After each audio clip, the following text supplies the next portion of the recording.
I have been looking for my purpose for years. Like searching, looking, praying to God that He'll just show me, what I'm meant to do. But I realize now that I wasn't living how I should have. You know? Then everything kind of changed when I went on a mission trip. So I went on a mission trip to New York, right? And throughout the trip, as many people do, I kind of was like, oh, this would be a kind of cool thing to do, like do this like proper, to like actually do this, for a living and all that. But little did I realize that was actually that was part of God calling me. This was Him telling me what my purpose was. The first principle is just finding purpose. The first principle is just to live for God, okay? If you are seeking God and you're spreading the gospel, God will start to tell you what you're meant to do, okay? That's part of what you're supposed to do. Hi, my name is Noah Lindsay. I am the founder of Purpose Ministries. And today we're going to be talking about purpose. Okay? We're going to be talking about how you can find your purpose. So, God kind of calls us to share His word. That's like our core purpose. I heard someone talking about, how it's kind of like, it sounds kind of dumb, but it's kind of like an onion, how it has multiple layers. It's like, the core purpose is what everyone's supposed to do. And then like there's the outer things that are like kind of, your secondary and thirdly, basically like your less important purposes, okay? So your core is to spread the gospel into, own souls for the kingdom. Okay? But it's hard to know what our, secondary purpose kind of is. Like, everyone knows you're supposed to spread the gospel. But how? Because some people, they're made just to go in the streets and start preaching. Some people are meant to be pastors. Some people are meant to go on mission trips to places where they could get killed for their faith. So, some people, they're meant just to have just like some convenience store and spread the gospel that way. There's a whole lot of different ways. So today we're basically just going to be talking about how we find what our purpose is. Alright? So Jeremiah chapter 29, verse 11 says, "For I know the plans I have for you, declares the Lord, plans for welfare and not for evil, to give you a future and a hope." Before we were born, God already knew our purpose. Like before we were even formed in the womb, God already set out a purpose for us. So it's not like God's like shuffling, like, oh shoot, he's asking, well, what should I give him? Oh, I'm just gonna give him this. No, God, He's always known what our purpose was. And we need to remember that He has good plans for us. Every single one of us, He has good plans. Like in this verse, He says, "For I have plans I have for you, declares the Lord, plans for welfare and not for evil." Okay, so God, out of the way, God has good plans for all of us, okay? It's not like some people are chosen to do good things and some aren't. Like, no, God has plans for all of us. Proverbs chapter 19, verse 21 says, "Many are the plans in the mind of a man, but it's the purpose of the Lord that will stand." Us men, or, in this case, when it says men, it means, mankind. So, us, humans, as people, we come up with all sorts of plans, okay? We plan to do this, we plan to do that, I plan to get married at this age, I plan to be a millionaire by this age, I plan to, go adventuring and going across the country and, the world at this age. We all have our own plans, okay? But since when have our plans worked out? We're the same people that can't tell the difference between what a male and a female are. Like, us humans, we're not the brightest, we're just not the brightest, okay? So that's why it's so powerful that we have God to turn to.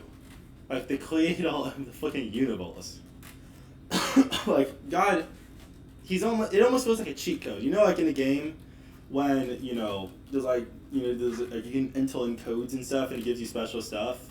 It's kind of like, I remember when I was younger, I'd be playing like the complete saga, like the Lego Star Wars game, and you could like put in codes or whatever, and you'd get like special characters or whatever. Okay, God is like a cheat code.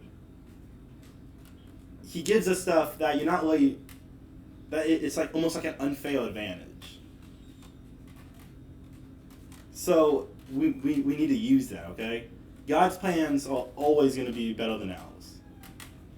2 Timothy chapter 1, verse 9 says, "Who saved us and called us to a holy calling, not because of our works, but because of his own purpose and grace, which he gave us in Christ Jesus before the ages began."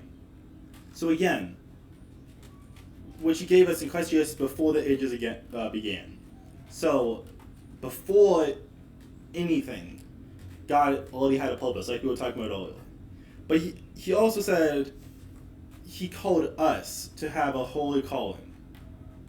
He called us. So a lot of times, like you look at, all these like popular Christians or whatever, like all these like podcasters or, Cliff and, all these good, like they're good people, there's nothing wrong with them. But a lot of times you kind of think, oh, God called them to be special. I'm just here in my hometown in, Alabama, whatever the heck you are. And you just think, oh, I'm not really that special. No, God called us. Sure, he has different callings for us. I might be called this one thing. But that doesn't mean that you won't call it something else. Like, I feel like that's something that a lot of people have issues with. To hear people talking about, oh, I've been called to do this. And when you say, I've been called, a lot of times you kind of think, oh, that means you have. But that doesn't really mean that I necessarily have. But in this verse is really saying that God called us. All of us.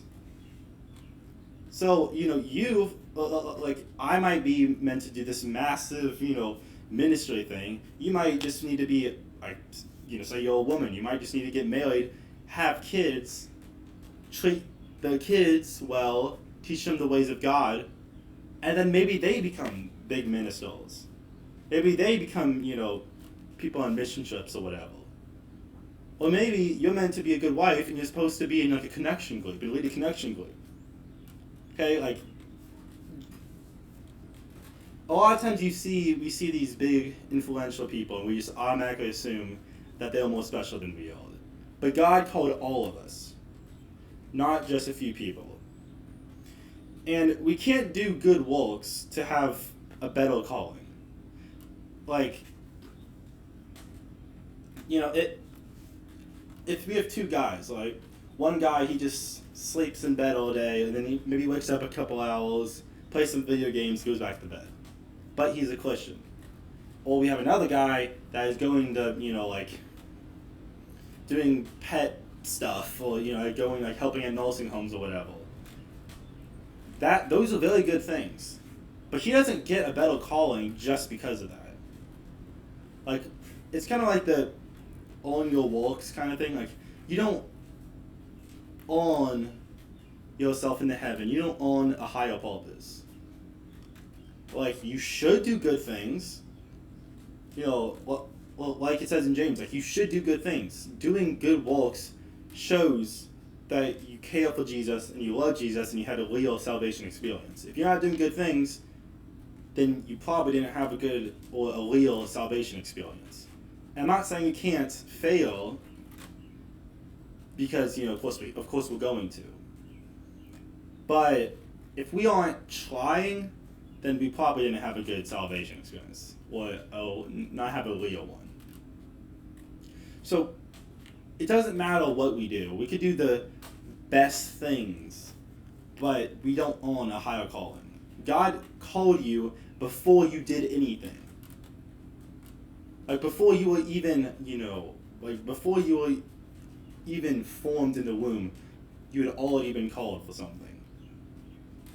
So no matter what you do, you're not gonna, and no matter how persuasive you are, oh God, if you make me this big mega church pastor, then I'll do this, I'll do that. No, like you don't bargain with God. He's giving you something before you will even believe Him. Psalm 100, chapter 138, verse 8 says, "The Lord will fulfill His purpose for me. Your steadfast love, O Lord, endure forever. Do not forsake the work of your hands." So, if you have a calling, He will fulfill it. Like, it's gonna happen. God's not gonna call you and then leave you on the back burner. Be like, oh, I'll worry about Him later. I'll worry about Him in a few years. No. If God has a calling for you, He's going to fulfill it. You just need to have faith that He will. Because if you do, He will fulfill it. Like this. What I'm doing right now. Teaching people. This is a ministry. I know this is going to get big. I don't know the details. I don't know, the challenges. But I know it will just because God has called me to do this. I don't know the details. All I know is, God's called me to do this. He's called me to teach people. So that's just what I'm doing. I'm just kind of along for the ride, basically. Like, I'm putting this in God's hands. Like, and a lot of you guys are probably thinking right now, how do you know that you've been called? And this is kind of a tough question. I'm going to start off just by giving my story. So like at the beginning, I was talking about how I went on a mission trip, okay? On this mission trip, I was, like I said, I was kind of thinking, oh, it'd be kind of cool to do this, it'd be cool to, whatever.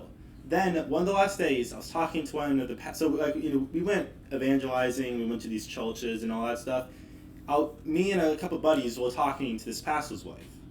And she was asking what we're going to do, what our career plans were and all that stuff.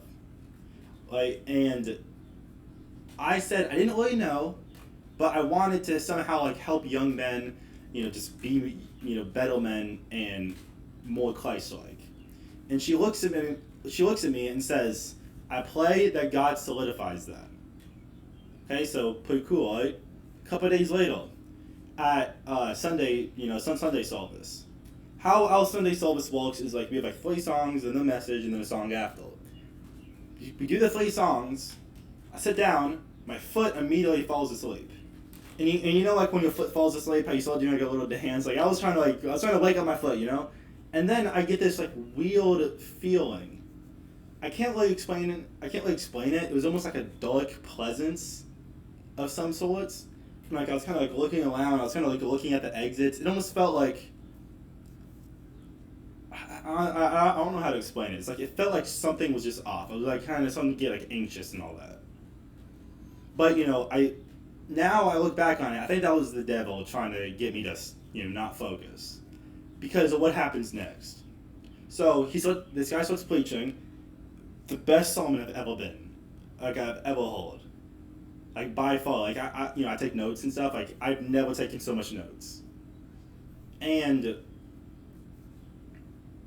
I in the middle of the sermon, I started thinking about this conversation I had with this pastor's wife, and I was thinking about it'd be cool to help young men make a YouTube channel or some ministry. And I was thinking about this. Immediately when I started thinking about this, the pastor says, whatever you've been wanting to do, just do it. Stop planning for it. God's calling you to do it, so stop planning for it. This was immediately when I started thinking about it. And I can't explain how insane that felt.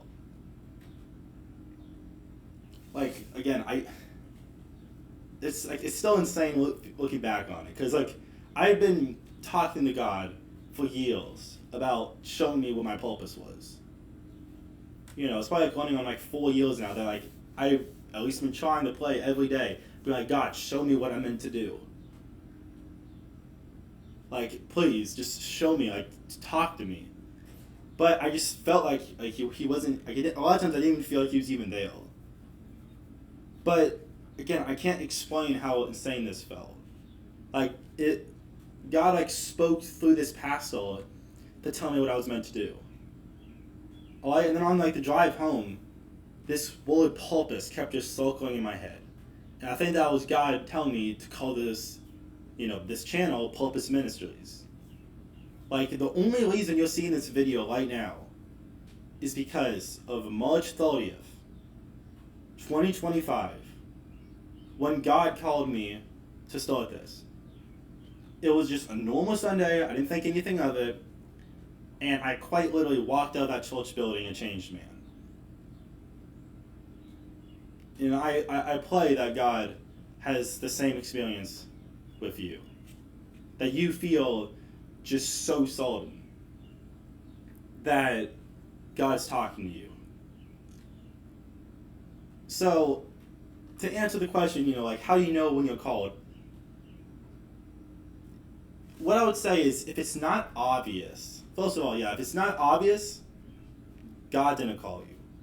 If you have to be, like, making stuff up, if you have to be like, oh, maybe God's calling you to do this, but you don't actually have a reason to believe that, it's probably not God.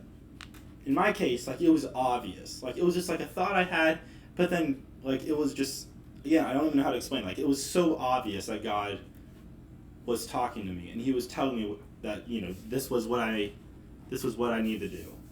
So if it's not obvious, then it's not God. God's not gonna, like, accidentally not tell you hard enough, it's gonna be obvious. And this is the part that is very hard. This was the hardest part for me, is you may have to wait. Okay? Now, maybe for some people, it's going to be immediate.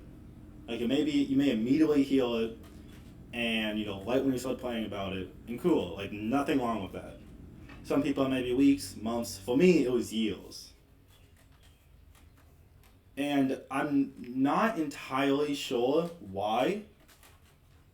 Maybe it was, like, what I'm thinking is because I finally stepped out, went on a mission trip, and started preaching. Or, like, evangelizing. But I don't know. It also may have been that in those years, I was trying my hardest to get closer to God. I was trying to pray.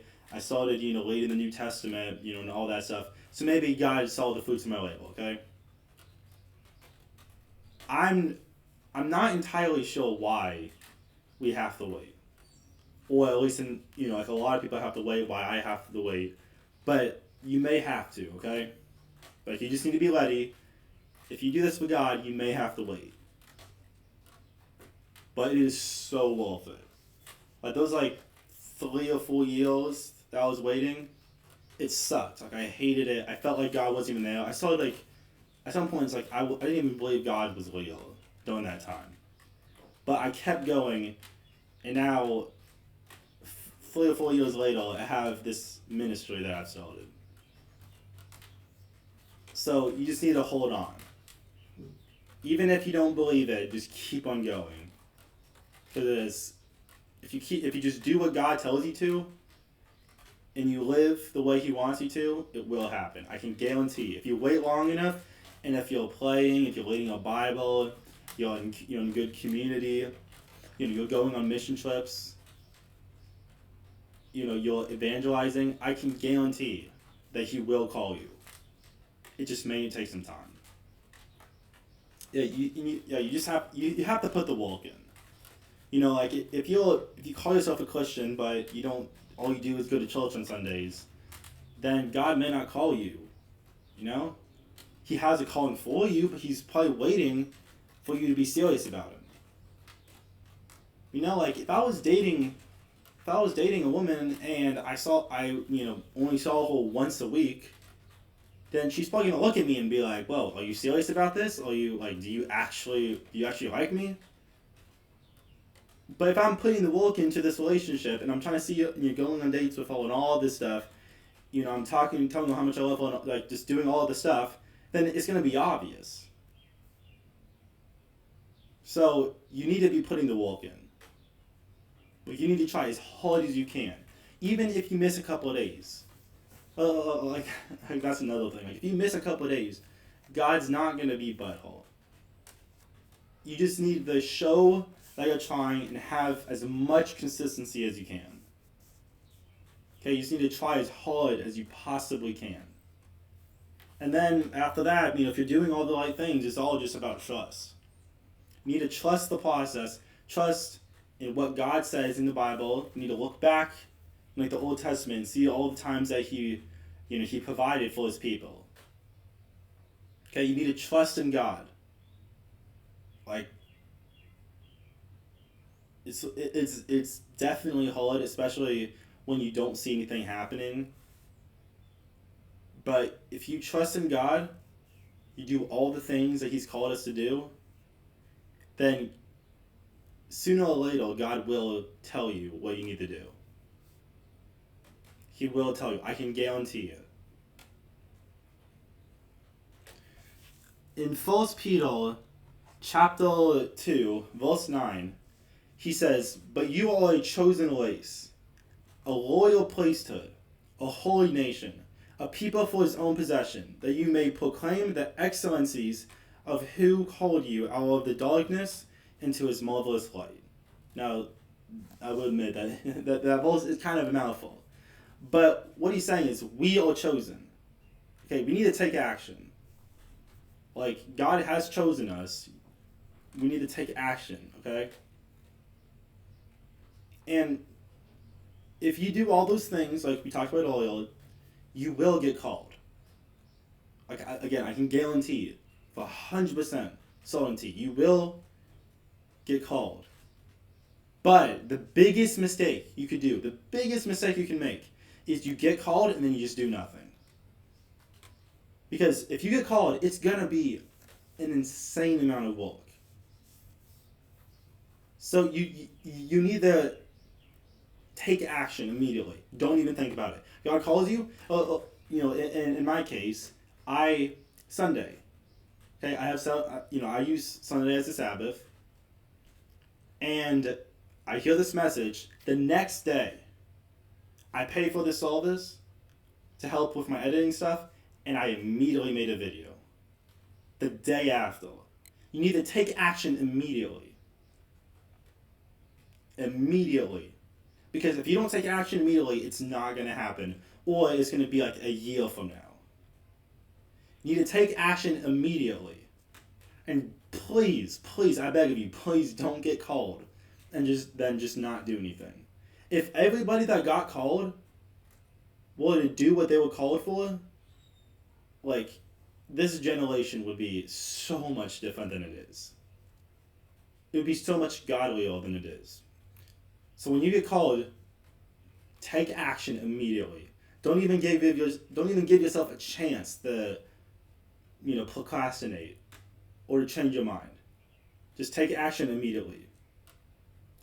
If you if you know you're calling, but you just don't know how to balance your life and your work, then click on the video that's showing on the screen now. I appreciate you guys watching this video. Have a blessed one, guys.